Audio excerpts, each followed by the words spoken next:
Welcome to UGC Pathshala. I am Shamshad Ahmad Khan, visiting faculty, Delhi University. Today we will discuss rural industry in pre-modern Japan. You may have heard about the rural-centered growth in Tokugawa period in Japan, which was certainly a unique phenomena. This has generated lots of curiosity amongst policy planners and social scientists. In this module, we will try to understand the causes of this unique phenomena and its consequences. But before moving forward, let me give you a brief background. To understand the transformation that occurred during Tokugawa period, we will divide the period in two halves. The first half of the Tokugawa period shows signs of population growth, increasing urbanization, and rise of castle towns. However, the latter half is marked by a stagnant population, decline of castle towns, and deurbanization. This deurbanization has been the core subject in researching the unique nature of Japanese socio-economic trends of the Tokugawa period.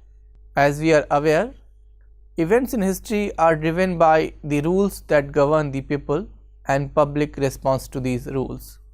In Tokugawa Japan, the state has imposed certain level of rigidity to ensure peace and stability. These impositions by the state was aimed at eliminating all threats to the ruling class, their powers and position. The Tokugawa rulers separated samurai peasant class with the katanagari, that is sword hunt, and peasant merchant class. They forced all the merchants to settle in the castle towns. Strict prohibitions of class mobility was also imposed. This played a crucial role in determining the changes in market conditions and the response to the same. Occupational and regional mobility was also restricted by the law. The peasantry constituted more than 80% of the population. It was theoretically ranked next to the samurai, though in reality their social status was lower than that of merchant and artisans who lived in towns. They could not carry swords. Family names were bound to their land and could not change their occupation. In 1643, the Bakufu decided to prohibit sale and purchase of land. This was an attempt to avert the reduction in size of land holdings and a rise in tenancy. Daimyo generally followed the Bakufu's policies, but some chose a different path. Their private and public lives were controlled directly and indirectly by the samurai. The samurai, which was upper strata of the society, thought that the peasants were born to serve the economic needs of the ruling class. The peasants were to limit their crops to 5 cereals, produce only rice in wealth land, leave no arable land idle. Moreover, they were to utilize their leisure time by making straw ropes, sandals, spin and weave. In promoting the concept of frugality for the peasants to live by, the officials sought to prevent them from being contaminated by the extravagant ways of the townspeople. Being the only productive class in the economy, the peasants were heavily taxed. These taxes were increased when the Bakufu's financial position declined. Land surveys determined the amount and nature of taxes. They were also required to provide labor for the maintenance of roads and other public facilities. Despite restrictions, people most certainly find ways to improve their standard of living. Opportunities were created as a result of land reclamation. The reclamation of land almost doubled the arable land under the peasantry. At the same time, the state implemented Sankin Kotai or alternate residence system. The practices such as multiple cropping and improved irrigation networks led to increased output and the widening market for goods. The economic benefit generated in the process with respect to the growth of transportation and communication channels have been widely noted. It is worthwhile to note that a system aimed at economically crippling the samurai class, was a driving force in the development of the peasantry, which paid the taxes to support the samurai class's stipends. A study by T.C.S. Smith on multidimensional nature of society in Tokugawa, Japan suggests that population initially grew and then declined and became stagnant in the 18th and early 19th century. During this period, rural industry also grew. A unique deurbanization phenomena is witnessed during this period. This is attributed to decline in population growth and the decline of the castle towns. Another scholar, Saito, states, the decline of Osaka's population and that of castle town of the size category of 10,000 or over should be seen as a casualties of such rural growth. Studies also suggest that the land tax in the period was not as oppressive as it was generally thought to be. The peasantry as a class was not homogeneous in nature. They hold on to the varying levels of agricultural surplus that contributed to the growth of rural trade and industry, tenancy and concentration of land ownership. The studies on peasant understanding and valuing of times, even if not expressly discussed in economic terms, display a stronger foundation as a society ready for the coming modernization of Japan. The technologists coming from the common people shared the knowledge accumulated through hands-on experience and compilation of efforts across regions. They aimed at spreading the benefits occurring from the adoption of such practices that helped improve the quality and quantity of yields. The wide receptivity of such literature is evidence of the rural class's consistent need and desire for new technology. The studies on Tokugawa, Japan also suggest that there existed a by-employment system. The prevalence of by-employment system as a widespread means of non-agricultural income quite effectively explains the discrepancy of having high non-agricultural income even in the absence of a large number of non-farm families. The establishment of peace and stability after centuries of divided rule and chaos brought with it no small measures of opportunities. The human capital formation in this period indeed started taking shape as people find themselves able to think ahead without constant fear of warfare. Initiatives and efforts on their part now seem to hold much more long-standing value. The rise in the welfare of peasantry due to the increasing opportunities is reflected in people's lifestyles. Different forms of occupation gradually developed, including leisure and entertainment. The market forces brought about changes that were beyond the control of the official authorities. There are different interpretations of causes of industrialization in pre-modern Japan. One interpretation lays emphasis on by-employment system at that time. The role of by-employment system in Japan is crucial towards rural industrialization that took place around that time. Japanese people during Tokugawa, Japan undertook by-employments in response to the policies imposed by a state on social mobility.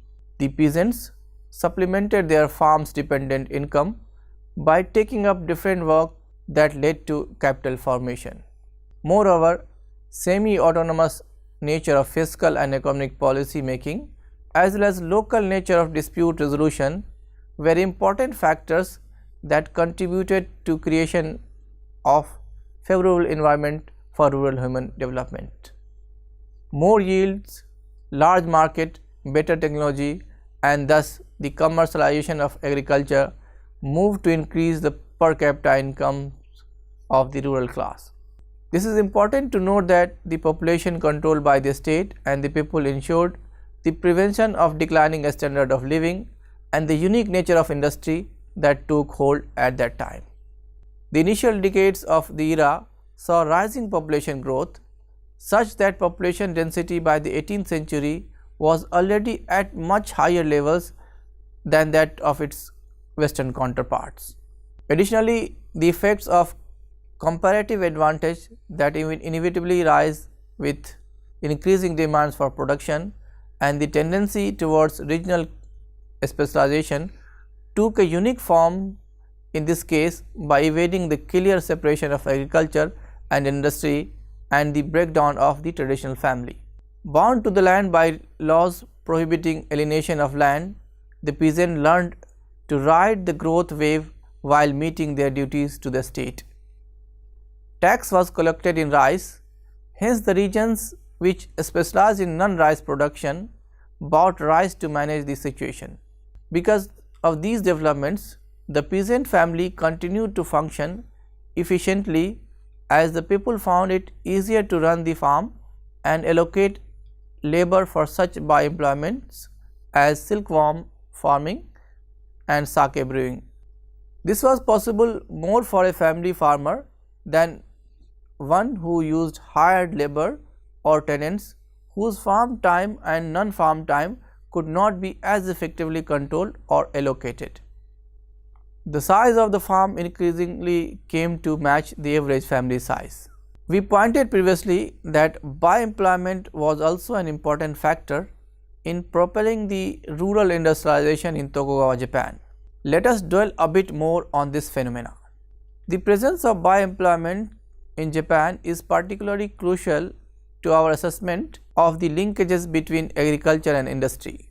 This practice accounted for a major portion of both farm and non-farm income. The skill development that occurs through diversification of employment and the time discipline that it inculcates in the people is definitely an advantage to be envied in the transition to a modern Japan. Market orientation of by-employment is evidence that efforts were not purely for consumption purposes but were directly towards investments to further improve income. What the initial surge of urbanization had seen in the form of migration to urban areas and the rapid rise of castle towns now took a turn in favor of the rural areas in the latter period. With larger incomes and lower incentive to migrate, the rural population capitalized on the increasing opportunities near the villages as production costs remained lower and market access had increased. Just as the decline of guilds in the cities had encouraged migration of the peasantry to the growing urban centers, so too did their return act as a deterrent, thus leading to return migration of the rural population. The urban procedures, faced with competition from the rural entrepreneurs, sought to suppress the rural competitors' freedom instead of seeking more concessions for their own lot. The peasants on their part had by this time achieved considerable rise in income to be able to shift operations to the rural areas where market had spread and opportunities could be gained without the restrictions of the urban areas. The limited area of urban centers made them relatively easier targets for strict inspections and implementation of rules. The same was not attempted in the countryside. Thus, the countryside transformed in the 2.5 centuries of peace from a place that one lives for better opportunities to one that essentially was thriving and growing owing to the comparative advantage it has gained over the urban areas, which were now saddled with high cost and stricter regulations. Let us conclude this discussion. With this discussion, we reach to a conclusion that the initial high level of population density, the gender division of labor, the coexistence of agriculture and industry, and the spread of by-employment is a result of the political institutions that operated during this period. However, the period prior to the Tokugawa period was not one of misery. Growth had started taking off, but the instability of the political environment put obvious constraint on sustained pursuit of improved standard of living. The change we note is triggered mainly by the peace and stability consciously established by the state following the unification of Japan.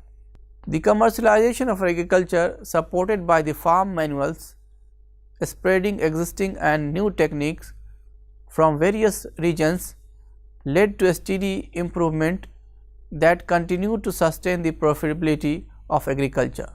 As market forces continued to change the way of life, labor incentive technology was adopted, trade and industry opportunities became accessible to a wider section of the population. Japan was well into the process of human capital formation. The period had adopted an educated workforce capable of adopting new technology and creating them as well. The society underwent fundamental changes even as it held on to many traditional values.